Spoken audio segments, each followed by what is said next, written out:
Bienvenidos y bienvenidas a Sobre la Mesa, un programa del Centro de Investigación y Estudios Políticos en coproducción con el canal UCR. La justicia es un concepto muy complejo y, sin embargo, es uno de los pilares fundamentales de todo sistema político que se precie de ser democrático.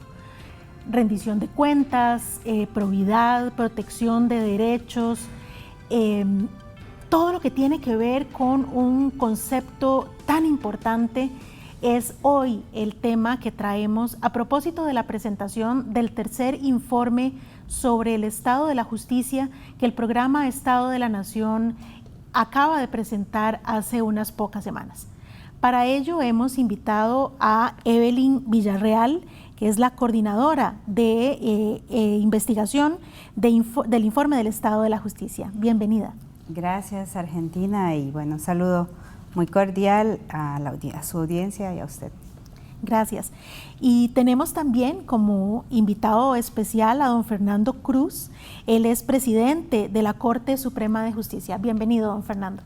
Muchas gracias. Es un gusto poder conversar de algo que permite tener una visión constructiva de la justicia. Así es, y para poder contextualizar la conversación del día de hoy, vamos a observar la primera cápsula que nos da cuenta de qué trata el tercer informe del Estado de la Justicia.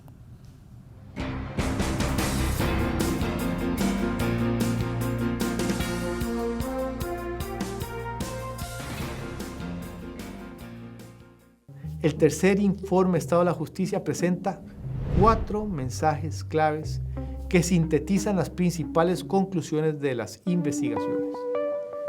El primer mensaje clave del informe es que la crisis política de la Corte Suprema no frenó el impulso reformista desde arriba en el Poder Judicial característico de las últimas 3 décadas. El segundo mensaje clave es que la reforma del gobierno judicial ha sido, sin embargo, excluida sistemáticamente de todos estos impulsos modernizadores. El tercer mensaje clave es que las reformas procesales en jurisdicciones específicas exhiben resultados mixtos, pero en todo caso no impactan de manera positiva los indicadores de gestión macro del Poder Judicial. Finalmente, el cuarto mensaje clave del informe es que la innovación en la generación y análisis de datos puede ser una estrategia efectiva para mejorar el desempeño y la gestión del Poder Judicial. Cada uno de estos mensajes está fundamentada en la amplia evidencia reunida a lo largo de los 6 capítulos del informe, en las ponencias y bases de datos y en los diversos materiales que están a disposición del público en la página web del Estado de la Nación. A su vez, están contenidos en los videos que complementan al presente. A partir de esos mensajes claves, el informe concluye que el Poder Judicial enfrenta hoy un escenario multirriesgos. Algunos de estos riesgos son externos, otros son internos. Pero desatenderlos puede afectar muy negativamente al sistema de justicia y con él al Estado Democrático de Derecho en Costa Rica. Ciertamente, el Poder Judicial tiene fortalezas históricas para enfrentar estos riesgos. Una primera es que se trata de una institución que ha estado abierta a reformas, hecho que la distingue dentro del sector público del país.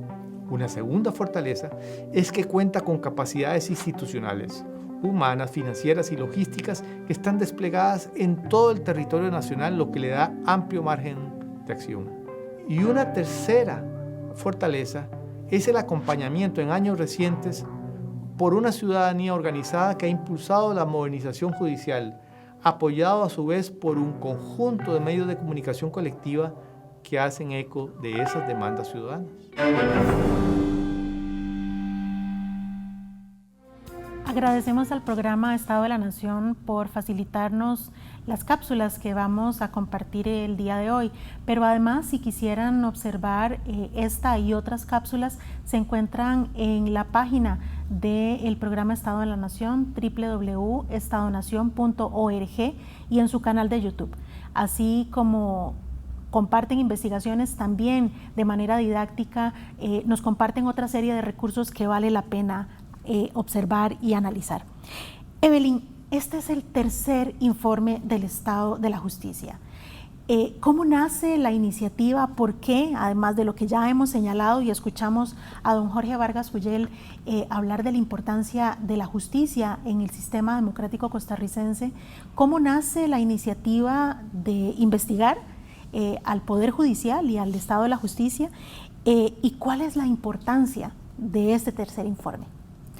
Claro, para hacer un poquito de historia, contarles que antes de que existiera el Estado de la Justicia, lo que hacíamos era incluir una pequeña sección sobre el Poder Judicial en nuestro informe anual, el Estado de la Nación, en el capítulo de democracia.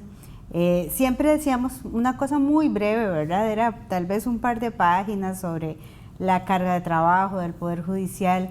Y recuerdo que siempre venían a nuestros talleres de consulta personas del Poder Judicial y nos reclamaban que era un abordaje muy cuantitativo, muy genérico, que en una sección no abarcaba todo lo que hacía este conglomerado de instituciones. Y ahí empezamos como, bueno, y entonces, ¿cuál es la salida, verdad? Aquí en realidad empezamos ahí por esa inquietud. Y en ese momento estaba el presidente de la Corte, don Luis Paulino Mora Mora, y él solicitó expresamente al Estado de la Nación que abrieran una línea de investigación sobre el desempeño del Poder Judicial. Entonces, así fueron los orígenes del Estado de la Justicia. Firmamos un convenio para poder desarrollar el Estado de la Justicia y ahí sí dedicarle, digamos, esfuerzos de investigación propios a la materia de administración de justicia y ser una especie de evaluadores externos, ¿verdad? Independientes del Poder Judicial, lo cual es todo un hito, ¿verdad? Eso primero no se ha dado nunca en Costa Rica, ¿verdad? Y yo por lo menos no conozco otra institución que lo haga, y menos en los poderes judiciales del resto de América Latina, donde es impensable prácticamente un ejercicio de rendición de cuentas como este. Firmamos un convenio en el 2012 y con eso empezamos la elaboración del primer informe que salió en el año 2015, el segundo en el 2017, ahora este que acaba de salir, y además pues también me complace mucho comentarles que ya actualizamos el convenio para seguir con el próximo, el cuarto, que saldría en el 2022. Sin ánimo de agotar el tema aquí, porque vamos a poder desmenuzar el informe a lo largo del programa, ¿cuáles, muy puntualmente, cuáles serían los principales hallazgos de este tercer informe? Claro, así muy brevemente, lo primero que hacemos es decir que este informe sale en un contexto extraordinario. No fue el caso de los informes anteriores. Este informe sale y se desarrolló además en una época de una crisis política del Poder Judicial, comprendía entre los años 2017 y bueno, todavía está la actualidad, pero además sale en una crisis pandémica, ¿verdad? Que nos cambia por completo la forma de leer las investigaciones. Los resultados de investigación los resumimos en los 4 grandes mensajes que se presentaron al inicio. Uno es que es un poder judicial con una enorme capacidad de reforma, de autorreforma, ¿verdad? De estar actualizándose. Esta reforma se ha hecho desde arriba hacia abajo, ha sido promovida desde la cúspide de la institución hacia abajo, en un estilo que llamamos magistrado céntrico, luego lo podemos desarrollar más. Hicimos además una investigación sobre cuáles eran los resultados de esas reformas, sí, porque tenían promesas que se habían hecho cuando se lanzaron, y ahí a grandes rasgos, bueno, tenemos de todo, hay resultados mixtos, en algunas cosas sí se cumplieron las promesas y en otras no. Y finalmente hacemos un llamado, digamos, y una sugerencia a innovar, a la mejora de los datos, digamos, sobre todo la innovación más importante a la que hacemos mención es a la forma de gobierno del Poder Judicial, que ha sido excluida sistemáticamente de este esfuerzo de reforma que ha hecho la institución. O sea, es una institución muy distinta ahora, pero sigue gestionándose como a principios del siglo pasado. Don Fernando, si bien es cierto, este esfuerzo inicial fue producto de una solicitud de la propia institución, ¿cómo recibe la Corte este tercer informe? ¿Por qué son importantes? ¿De qué puede servirle esta información a la Corte Suprema de Justicia? Yo creo que, por lo menos a mí siempre me pareció una magnífica idea que alguien de fuera, con su independencia para investigar, haga un escaneo de la institución, sin ninguna distorsión desde adentro. Porque bueno, toda institución quiere siempre, por más que la escaneen, pues que las cosas más lindas salgan y las más feas se oculten. Yo creo que, y el otro elemento muy positivo desde mi perspectiva es que nosotros no tenemos dentro del Poder Judicial esa visión sociológica, política, para valorar la institución. Y yo creo que esto es un aporte muy importante que, como mencionan a Luis Paulino Mora, lógicamente, conociéndolo a él, esa era un elemento o un aporte que él quería conseguir. Sí requiere una dosis de humildad, requiere una dosis de autocrítica. Todo el mundo habla de la autocrítica, pero a la hora de aplicarla, ya las cosas se distorsionan mucho y no hay que abusar de la autocrítica. Pero yo soy una persona que puede ser que, lógicamente, uno puede discutir, objetar, pero sí creo que nuestra condición más constructiva es asumir esa visión y darle una respuesta. De los informes anteriores, del segundo por lo menos recuerdo que nos quedó pendiente hacer una actividad con el Estado de la Nación y los magistrados y jueces y distintos órganos del Poder Judicial para hacer como una interacción del informe. Eso me parece que hay que hacerlo para este tercer informe, porque si no, entonces quedamos a medio camino. Recibimos, nos silenciamos y seguimos adelante. Claro que para los que quieren investigar al Poder Judicial hay ahí un gran aporte, pero yo soy un convencido de que es conveniente eso. Por ejemplo, en tema de ambiente es muy fácil, relativamente fácil hacerlo, porque usted puede nada más ir ajustando, pero una institución con ese trípode que es administrar justicia individual, administrar los equilibrios de poder y valorar la vigencia de los derechos fundamentales, requiere un ajuste complejo.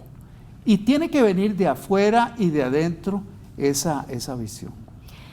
Vamos a hacer la primera pausa. Conversamos sobre el tercer informe del Estado de la Justicia. Ya regresamos.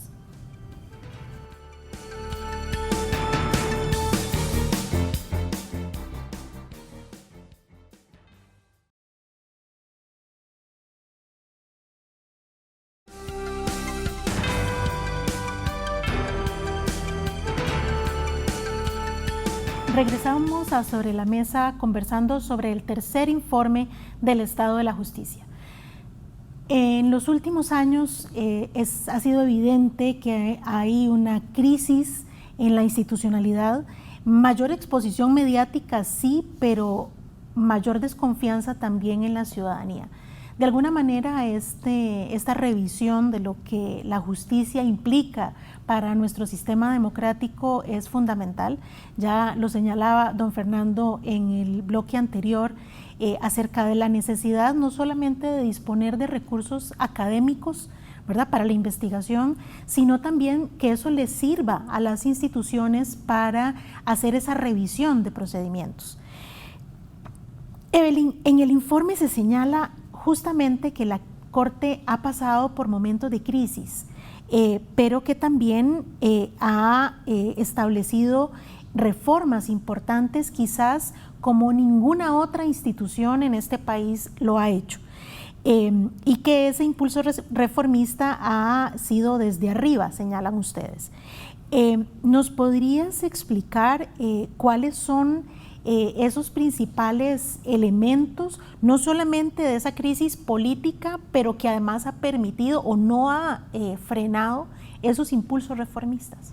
Claro, vamos a ver, en el contexto de donde se presenta el informe, decimos que está viviendo una de las crisis políticas más fuertes del gobierno judicial. Aquí sí quiero hacer bien la aclaración, o sea, de las instancias que toman decisiones dentro del conglomerado judicial, que también quiero recordar, hacer un paréntesis, que lo habíamos dicho desde el primer informe, le decimos conglomerado judicial porque en realidad es un conjunto de instituciones.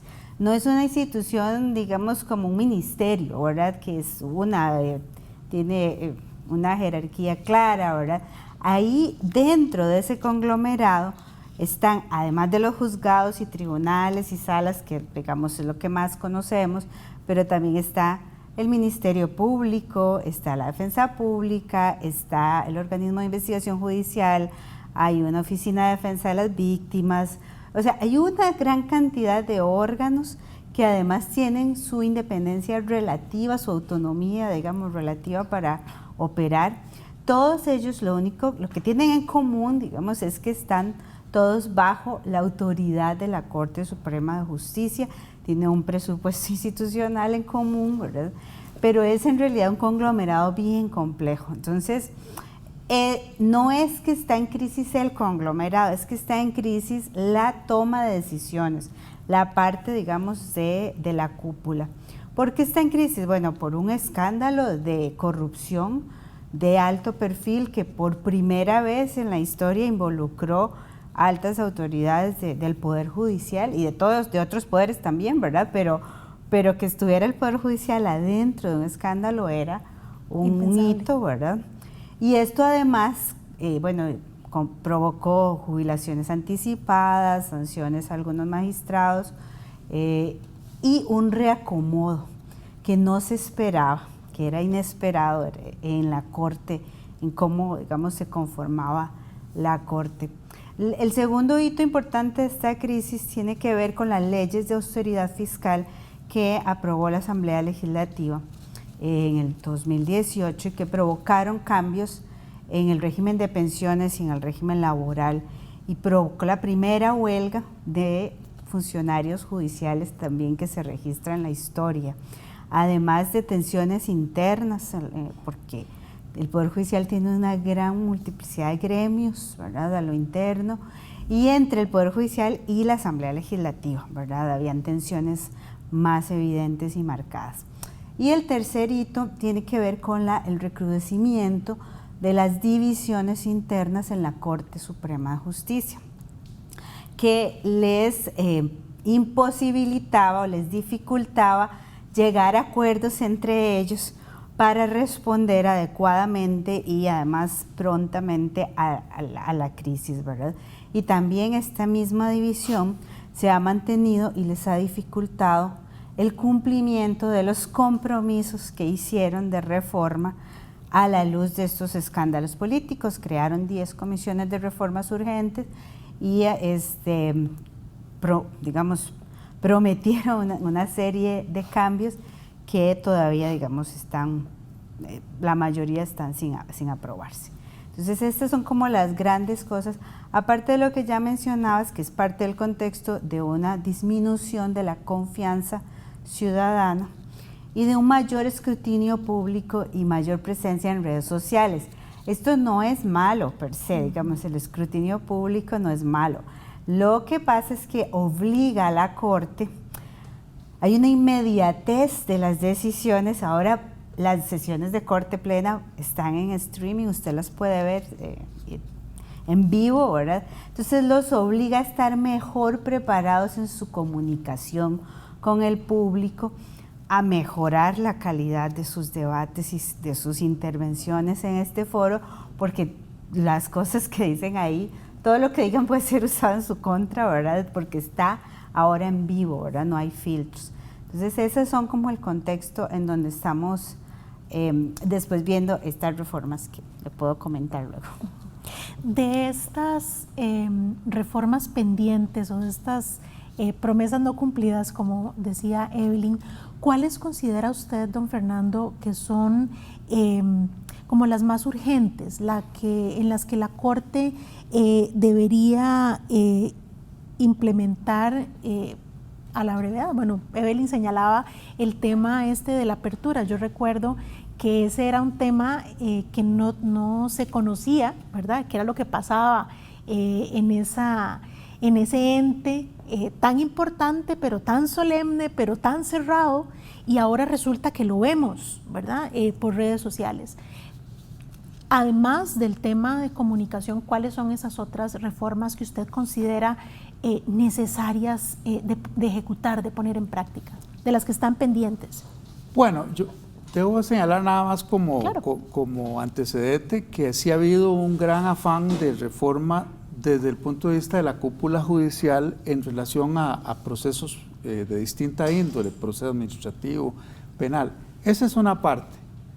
Pero hay una parte que es la estructura, que solo tuvo un impulso en los 90s, que fue la constitución de un consejo para aliviar un poco la carga de trabajo en la cúpula judicial en la Corte. Eso fue en los 90s. A partir de ahí no hemos tenido ningún otro impulso. Y tenemos dentro de las comisiones, porque a raíz de la crisis, entonces, todos los magistrados y magistradas dijimos que íbamos a hacer un propósito de enmienda y que íbamos a plantear una gran cantidad de reformas. Muchas de ellas son relativamente importantes, de trascendencia, y otras son medulares. Yo destacaría dos o tres, sí. Uno es una carrera de los fiscales. A mí me parece que el Ministerio Público lo necesita. Es un órgano de más de 500 funcionarios fiscales y requiere una carrera con escalafón.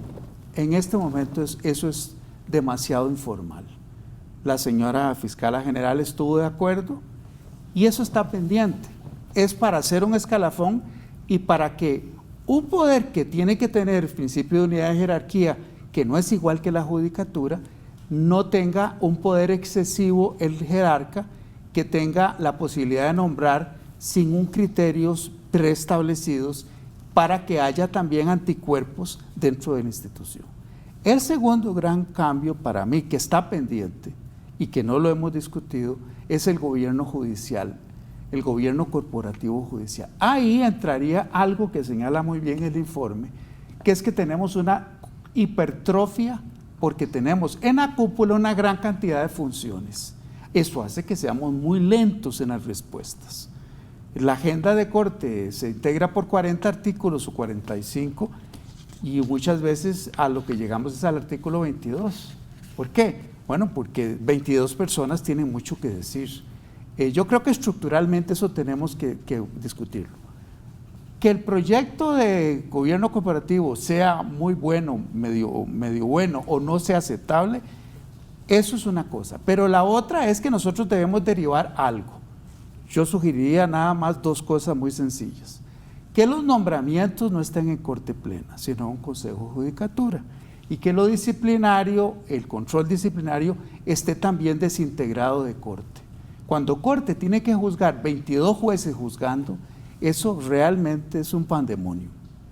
Y eso nos hace muy ineficientes, sin duda alguna. Y el tercer componente, que es una discusión en el que hay muchas líneas torcidas y muchos mensajes cifrados, que es cómo nos relacionamos nosotros, Corte, con el Parlamento. ¿Cómo es que el Parlamento designa a los magistrados y magistradas suplentes y propietarios? Si eso tiene que ser fundamentado, no tiene que ser fundamentado, si tiene que ser votación pública, si tiene que ser escogido de una terna que se respete, etc. En el informe se señalan muchas cosas de una anomia parcial o de una imprecisión en los criterios de designación de magistrados y magistradas. Eso, por supuesto, incide en el quehacer del Poder Judicial. ¿Por qué? Bueno, porque lo que no se dice muchas veces es lo más importante en el poder, pero ¿cómo se designa magistrados y magistrados? ¿Qué criterios? ¿Y qué vasos comunicantes puede haber entre magistrados y parlamento? Ese es un tema que requiere algún ajuste. Lo menos que podemos hacer nosotros es por lo menos decir, nos parecería que estas irán a reformas reales, probables, posibles. Pero sí, de la crisis que tuvimos, se evidencia que el tema del nombramiento de magistrados y magistradas es de mucha relevancia. Y el informe destaca algo que ya lo hemos discutido muchas veces. Vea si es un nombramiento muy discrecional, casi de una absoluta imprecisión para hacerle un seguimiento, que la entrevista para los magistrados y magistradas vale un 40% de la nota. Y nadie dice cuáles son los criterios de esas para valorar el 40%. Quiere decir que a mí me daría mucha tentación que yo pueda decir, me gusta ese candidato. ¿Y por qué me gusta? Bueno, porque me parece muy bueno. Criterios y entonces yo puedo subjetivos. escoger y ponerme de acuerdo con mis compañeros cuánto le ponemos de nota. Bueno, a este que no nos estorbe mucho le ponemos un 0 y a este le ponemos un 100. Entonces ya todo lo que él estudió, lo que publicó, eso no tiene ninguna importancia. Yo en la entrevista distorsiono toda la elección. Claro, son criterios completamente subjetivos. Si que el Parlamento lo quiera seguir haciendo, no hay ningún problema. Pero que nosotros no digamos nada, sí me parece que debiéramos decirlo. Ese es un tema sobre el cual vamos a volver en el siguiente bloque, en lo que el informe denomina dominio reservado. Hacemos una pausa y ya regresamos.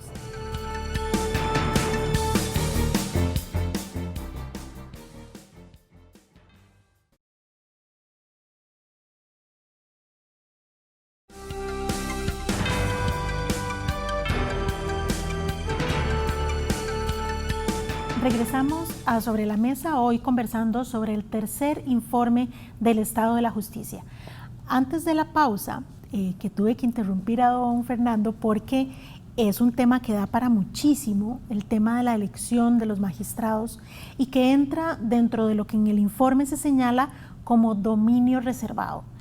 Un nombre muy sugerente, pero que además nos da cuenta de que por lo visto hay cosas que es mejor no hablar, que es mejor no discutir, pero que en el caso de una institución tan importante como es aquella que tiene que ver con la administración de la justicia, decir que hay temas de dominio reservado enciende muchas alertas. ¿A qué se refieren con esos temas? Y yo asumo que el tema de la elección de magistrados sería uno de esos temas de dominio reservado. Sí, este es un concepto de la ciencia política, dominio reservado, se empezó a utilizar para cuando en los procesos de democratización, sobre todo en el Cono Sur, dentro de la democratización había unas áreas que no se tocaban. Entonces, las personas que estaban haciendo estas reformas y esta apertura democrática, por ejemplo, decían, bueno, sí, todo lo que usted quiera, pero el financiamiento de los partidos políticos no me lo toque. Entonces eso empezó a denominarse así, dominios reservados. Son áreas que están vetadas a la discusión pública, a la toma de decisiones y que efectivamente, digamos, son muy peligrosas en democracia. Que algo no pueda ser debatido, ¿verdad? Es muy peligroso. En este caso, adaptamos ese concepto a los hallazgos que encontramos en el informe, para decir que dentro del gran reformismo que ha tenido el Poder Judicial, que ha hecho muchísimas cosas, digamos, hay muchas materias reformadas, creo que 7 materias reformadas, recién reformadas o con cambios importantes, políticas también que han hecho que son merecedoras de reconocimiento internacional, como la política de género, la participación ciudadana, la de justicia abierta, o sea, se han adelantado incluso a muchos otros poderes judiciales, pero a pesar de eso hay 2 campos que dijeron aquí no nos metemos, ¿verdad? No entramos, y es uno, el gobierno judicial, esa concentración de funciones administrativas, políticas y jurisdiccionales en la Corte Suprema, que les da un poder enorme, pero además se convierten como un cuello de botella porque todo tiene que subir a decisión ahí. Ese es un tema que no se ha podido reformar. A pesar de que en el 93 con la ley orgánica se forma el Consejo Superior y se le dan algunas atribuciones administrativas, el Consejo Superior está presidido por un magistrado, o es el magistrado presidente o magistrada presidenta, y todos los demás consejos, el Consejo de la Escuela Judicial, el Consejo Laboral o de Personal, que no me acuerdo bien cómo se llama, pero el Consejo de Carrera Judicial, todos están presididos por magistrados. Hay casi 90 comisiones de trabajo activas que la mayoría tienen una persona magistrada como presidenta o como líder, ¿verdad? Entonces, este tipo de gestión en donde los magistrados se involucran en la parte de la gran, digamos, dirección de la institución, porque son los que tienen que decidir las grandes políticas, pero además se involucran en el hacer, ¿verdad?, cotidiano, en la administración. Decimos que son junta directiva y gerencia a la vez, ¿verdad?, como si usted tuviera un pequeño negocio familiar en donde usted tiene que al principio por la dimensión hacer un poco de todo, ¿verdad?, ser auditor, ser gerente, ser presidente, pero cuando su negocio crece, como ha crecido el Poder Judicial en las últimas décadas, esa estructura ya no le da más, ¿verdad? O sea, no puede tener dobles sombreros. Y el otro gran dominio reservado que ya se ha tratado bastante aquí, no voy a repetir, es el nombramiento de magistraturas, que efectivamente sigue siendo un proceso opaco, primero porque las votaciones son secretas, no fundamentadas, y porque tiene un gran componente de arbitrariedad que incluso nos ha provocado que tengamos llamadas de atención desde fuera del Relator Especial de Naciones Unidas para la Independencia de Magistrados y de otros organismos internacionales, pero ahí no se ha podido hacer nada. Siempre se dice que el tema de estas reformas pasan por la Asamblea Legislativa, que los señores y señoras diputados y diputadas de la República no quieren entrarle al tema de las reformas o de volver menos opaco el procedimiento para la selección de los magistrados. Sin embargo, también, no sé, asumo que desde la ciudadanía esperamos que también la Corte Suprema de Justicia pueda decir, ok, si no tienen una idea de cómo hacer la reforma, nosotros podríamos proponer. ¿Por qué pareciera que a veces tampoco desde la Corte tienen mucho interés en que ese tema sea modificado? Porque las discusiones sí pasan por la Asamblea, pero no ha habido quizás una reacción más proactiva. Incluso se han presentado recursos de amparo para poder transparentar ese procedimiento, y han sido rechazados por la Sala Constitucional. ¿Qué es lo que hace falta, don Fernando? ¿Cuál sería esa posición más proactiva para, en lugar de pretender que solamente la Asamblea Legislativa defina cómo, es mejor que ustedes dieran algunas señales de por dónde sería lo más correcto, o sea, los procedimientos más adecuados para mejorar el perfil de los magistrados y también el funcionamiento de la misma Corte Suprema? Bueno, hay un condicionamiento inevitable que lo vivimos los magistrados y magistradas de la Corte. Yo creo que eso no se puede negar. Me parece que puede ser que un concepto erróneo de prudencia es no discutir un tema con el que tiene el poder para decidir quién sigue y quién se elige, porque también ese poder se manifiesta a la hora de la ratificación en su puesto. Así es que yo creo que eso yo lo reconozco así como es, y solo una persona que quiera ignorar la realidad no va a hacer eso. Pero sí me parece que nosotros podemos como Corte expresar nuestro criterio sobre eso. Ya sí me parecería preocupante que ni siquiera nos atrevamos a hacer eso. Bueno, ya sabemos. En las discusiones que tuvimos con el Estado de la Justicia, recuerdo que una persona de alto nivel que llegó ahí me llamó la atención, dijo que para qué ese tema se iba a discutir si los señores diputados y diputadas siempre iban a hacer o a tener una visión muy conservadora. Bueno, yo creo que ese fatalismo no debe ser. Yo creo que podemos discutirlo. Pueden haber reformas muy importantes, pequeños avances, para que se mantenga en el Parlamento, pero que haya algunos cambios que son significativos, que son trascendentales. Pero yo creo que no podemos ignorar que así debiera ser y debiéramos nosotros, está en la lista de temas que tenemos que discutir y plantearle al Parlamento para su discusión. Yo en eso creo que es muy interesante ver el contraste. Mientras las asociaciones y sindicatos tienen una posición que va muy lejos en relación a la crítica sobre la forma de elegir, la cúpula judicial tiene que tener una prudencia muy eclesial para que no haya las aguas no entren en tempestades sobre eso. Con un peligro, o con una, que tal vez algún compañero o compañera lo dice. Bueno, si movemos eso, más bien es capaz que todavía proponen algo mucho más de mayor control del Parlamento para elegir a la cúpula. Y claro, si nosotros tuviéramos un sistema judicial muy democratizado, ese de la cúpula tendría menos poder, pero como no está tan democratizado, por eso es tan importante elegir a alguien de la cúpula, porque tiene un gran poder hacia abajo, con la excepción del tema de la carrera judicial. Pero usted ve la diferencia entre las asociaciones y sindicatos y la prudencia que tiene la Corte Suprema, los magistrados y magistradas sobre ese tema.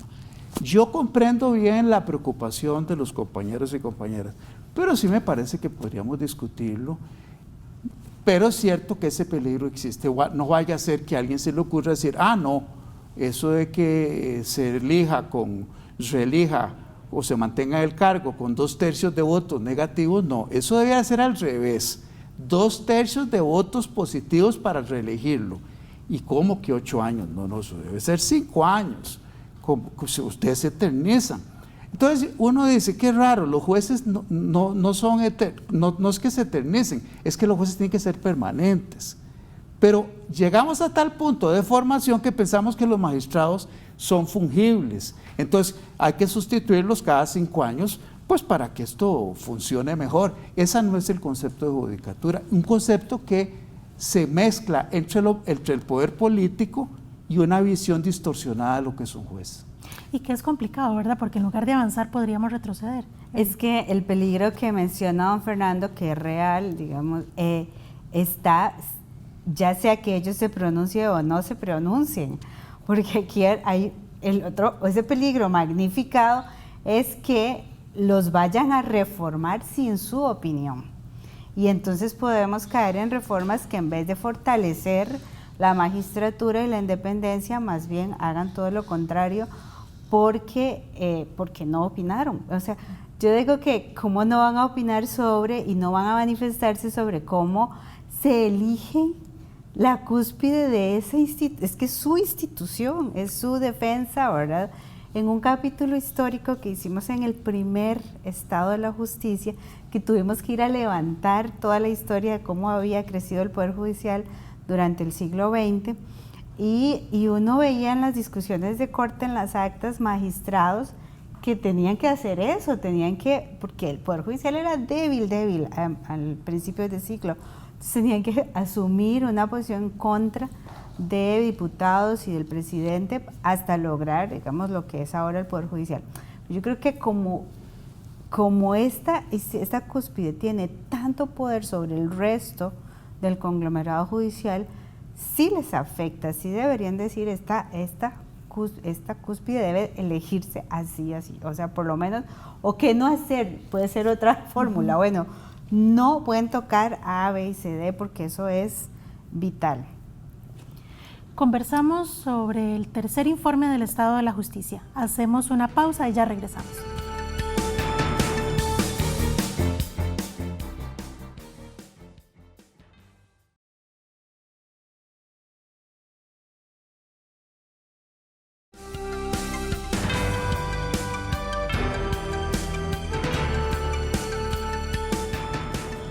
El tercer informe Estado de la Justicia termina siendo un llamado a la innovación y el uso de herramientas de inteligencia artificial para mejorar la gestión institucional.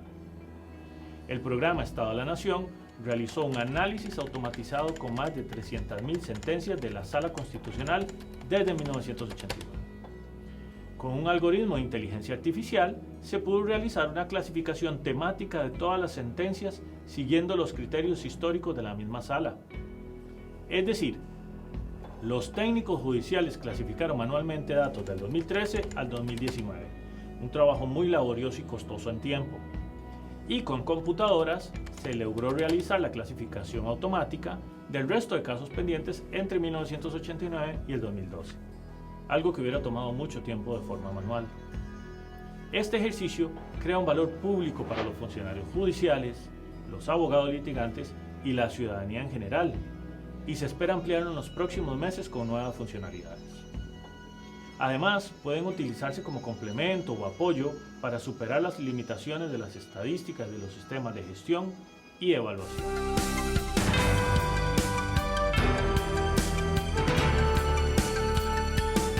Según lo que acabamos de observar en la cápsula del investigador Estefan Gómez, hay una serie de desafíos, de retos que el mismo informe plantea. Estábamos conversando sobre concentración de funciones, sobre un aumento de los casos que implica también un desgaste hacia las personas que conforman el Poder Judicial y que de alguna manera también ponen en riesgo la concentración de funciones, la independencia del órgano, pero además de eso el aumento de casos también implica el desgaste personal, decíamos, y una disminución en la agilidad de esa justicia que debe ser pronta. ¿Cuáles son esos desafíos? Don Fernando, primero, para saber cómo lo visualiza desde la Corte, desde esa cúpula, ¿verdad?, que nos señalaba Evelyn, y luego Evelyn para que nos diga cuáles son esos desafíos en los que también el Estado de la Nación puede colaborar. Bueno, hay un gran desafío siempre que es la celeridad en los procesos. Justicia pronta y cumplida, ese es un gran desafío. Sin embargo, yo debo señalar que las razones de las reformas procesales no fueron solo la celeridad, sino que la justicia tuviera rostro humano. Y no hay duda de que la oralidad es la que permite esa relación humana y no burocrática kafkiana. El proceso escrito tiene ese problema y esa era una cosa o un problema que teníamos que superar. Pero curiosamente, sino como consecuencia, el cambio de las reglas procesales hizo aparecer una gran cantidad de disfunciones, de cuellos de botella para que hubiera mayor celeridad, porque el informe señala que a pesar de las reformas encuentran que hay menor productividad y además una mayor cantidad de casos, mayor litigiosidad.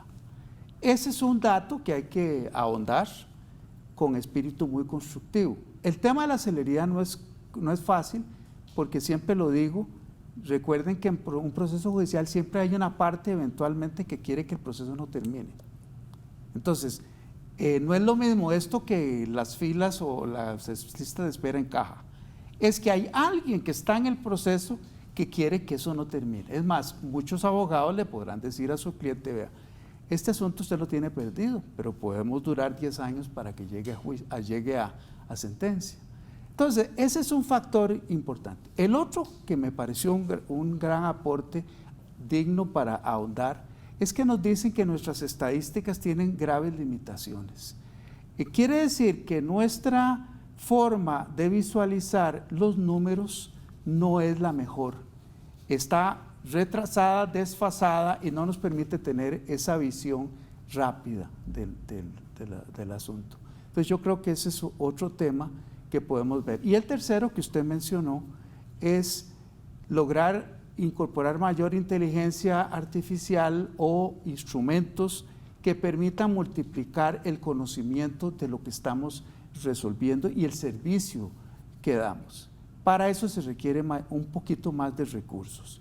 Pero como estamos en las lipidias que estamos problemas presupuestarios, financieras, eso podría esperar o podría buscarse una solución mucho más ingeniosa. Evelyn, ¿cuáles son esos desafíos y cómo se visualiza desde el Estado de la Nación? ¿Cuáles son los aportes, no solamente de los que hemos conversado producto del informe, sino también cuál es ese, lo veo yo, el necesario apoyo, lo valioso del esfuerzo que está haciendo el Estado de la Nación a través del informe del Estado de la Justicia?